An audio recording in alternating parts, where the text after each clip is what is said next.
song Prodigal really came out of this moment where I had been hurt by someone really dear to me.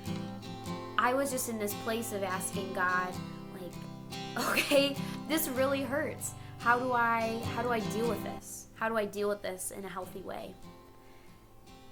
And I'll admit, it felt really good when I was angry to be like, good riddance, I don't even care. But I knew in my heart of hearts that I was sad and that I wanted, come home, let's be close, let's talk this out, what's really going on.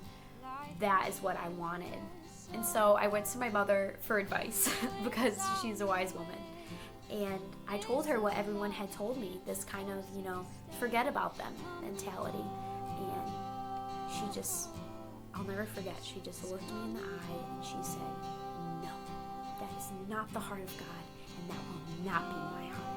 It's the prodigal story. It's the prodigal story. I have heard the prodigal son story taught so many times growing up in church, like so many times.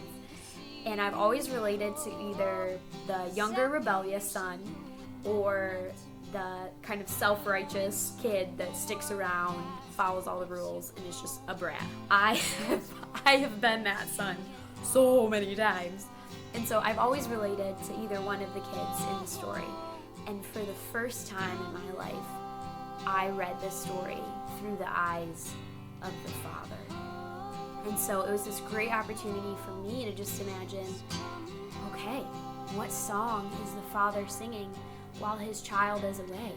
And I imagine the Father in the house full of hope and sadness intermixed, just looking out the window continuously, like waiting to see his son's silhouette come over the horizon, come over the hill. And so the doors are open, the windows are open, the dad's shoes are by the door, like he is ready, he's eager, he's full of hope, and he's longing for his son. And the choruses are that kind of a little bit sad echo of come home, come home. I don't know that one.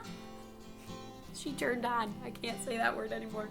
And the verses are the overarching story of, the son is just like, yeah, I know what I'm doing. I'm going to leave. And the Father gives him a choice. And so the Father lets him go. And he does. But the Father's heart is not like a human's heart would be, saying, good riddance. The Father's heart is, I'll let you go. Because you have freedom. There's freedom in this love. But my heart is breaking. My heart is breaking. I wish you would come home.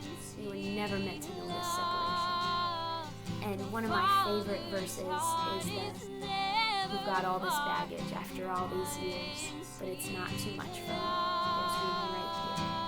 Because I feel like that's true with people and with God, that if you've not seen someone in a long time and there is conflict between you, like, sure, when you're traveling, there is like physical luggage you are bringing to someone's house to stay with them. But also, like, there's an emotional baggage, there's an emotional weight to not having seen someone and there being conflict in between you. But God's heart is not a shaming one. There's never shame in God. He's always saying, okay, yeah, you've got a lot of baggage. Travel involves baggage. But that's okay. Bring it all. There's room. There's no shame. And we'll unpack it together. And so that's God's heart. And I wanted to capture that in a song. This is a song and a story of reconciliation. And that not for a moment has he forgotten you. Not for one moment. He's always been waiting out the window, watching for you, hoping that you would come home.